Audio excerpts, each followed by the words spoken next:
Well, it's official. I just declared for the 2027 WNBA draft in April. Join me in this journey.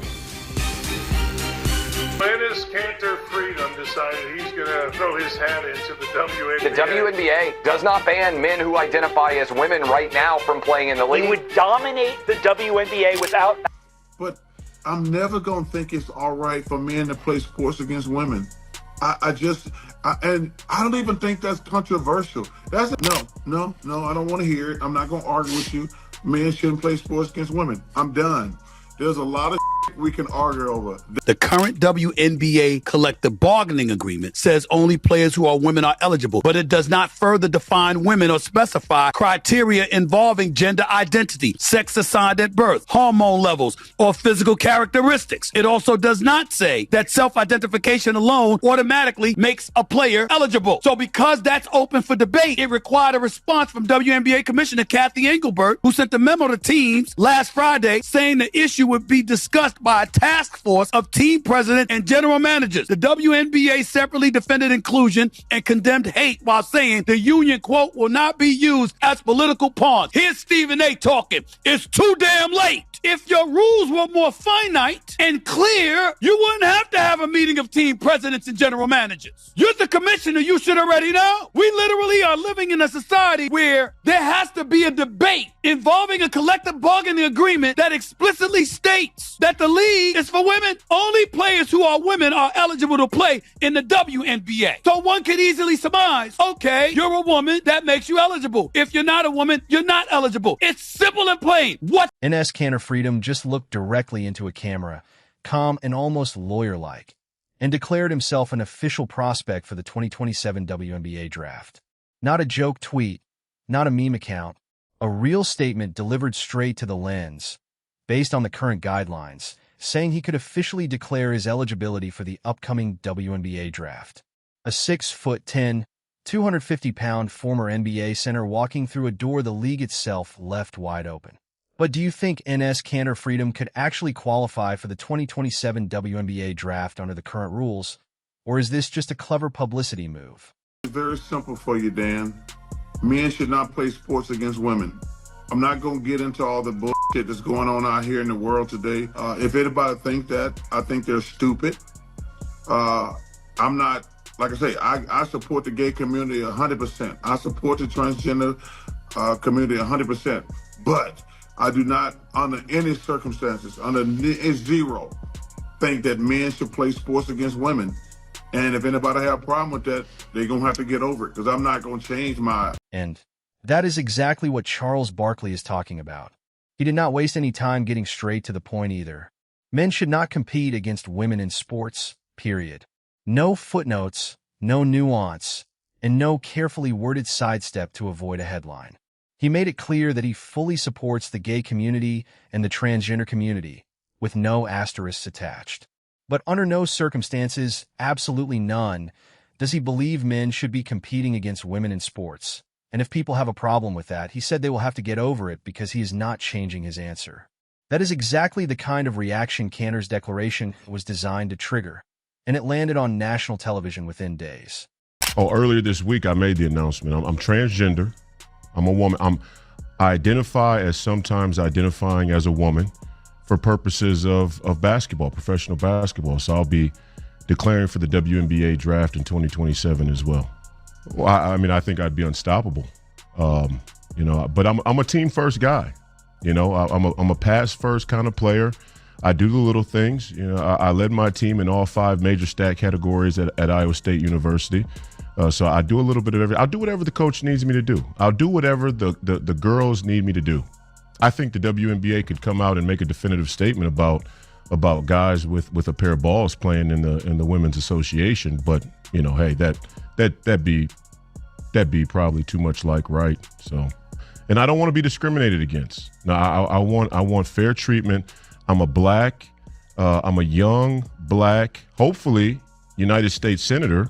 That would like a fair chance to participate as a sometimes identifying as a transgender woman. Barkley had barely finished processing the first video when a second one appeared. Just hours after Cantor's post went up, Former Houston Rockets first-round pick Royce White sat down with Fox News and did essentially the same thing, only louder and with even less patience for nuance. I'm transgender. I'm a woman.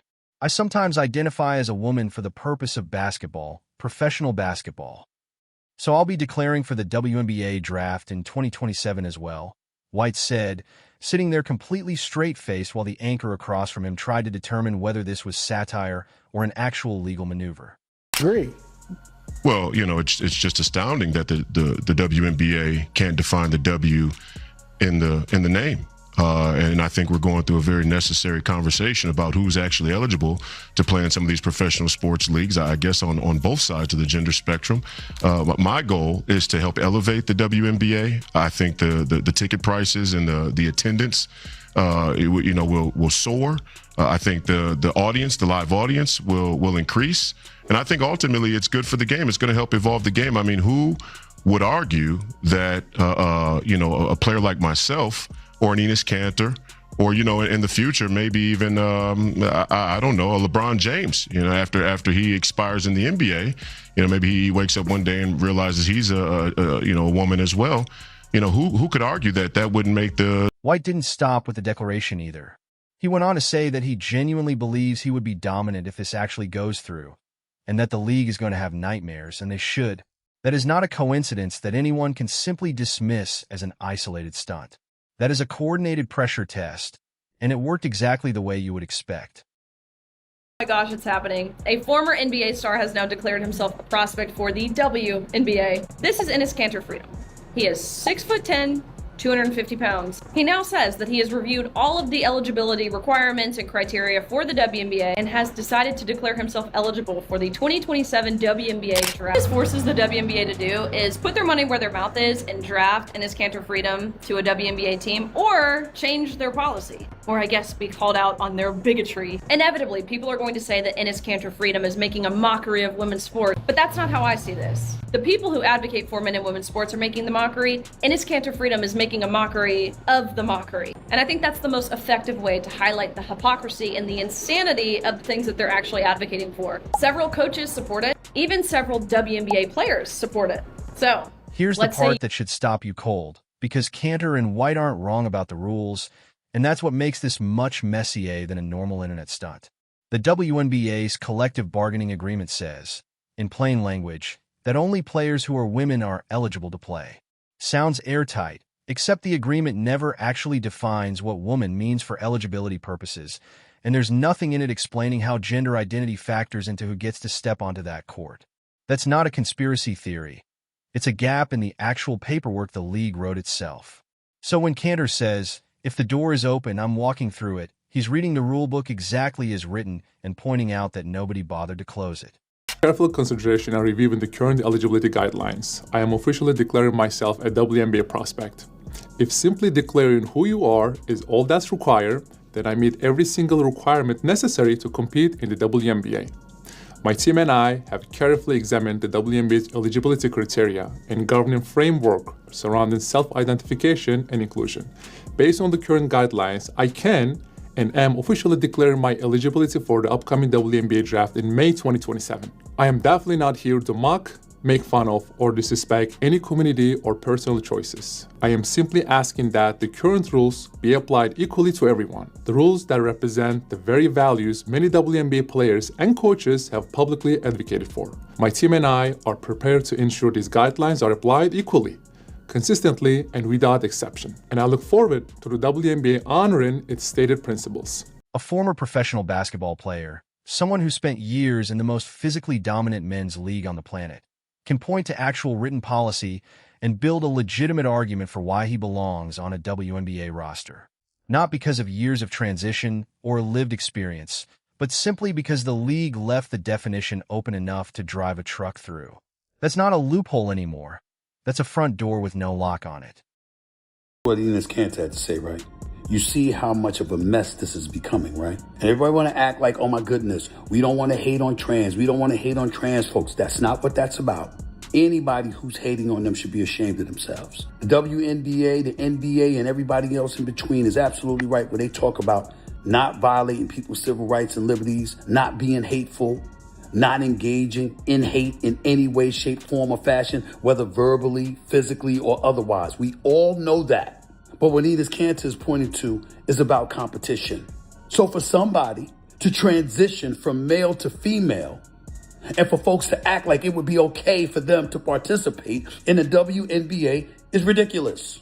And when you have athletes from the WNBA saying that they're looking out for and speaking up on behalf of girls, because it would clearly be an unfair advantage to a trans athlete over people born female, what's the problem? What's the problem? We got to have common. That's exactly why Barkley didn't tiptoe around this on air.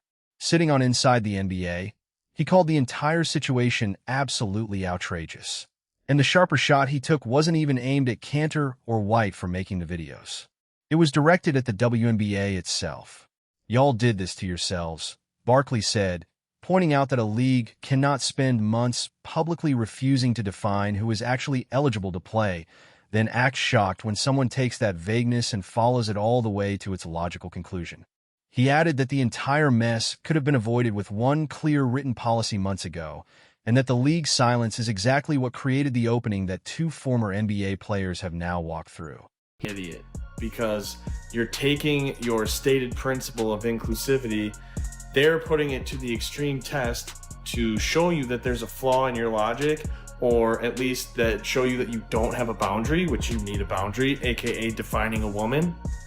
And here it is. So you either stick to your inclusivity or you get outed as a virtue signaling liar. Congratulations, you played yourself. This is hilarious. The WNBA is cinema. So fantastic. It's just a shit show. Barkley is far from the only respected voice saying this out loud. Former NFL linebacker Brian Urlacher, who almost never comments on WNBA storylines, told reporters flat out that it is a common-sense 80-20 issue and that he does not even understand why it is still being debated, calling the biological differences between men and women something that should not need explaining. Shaquille O'Neal called the whole situation both kind of funny and kind of sad, saying Kanter and White had essentially forced a national conversation that reporters had been tiptoeing around for months.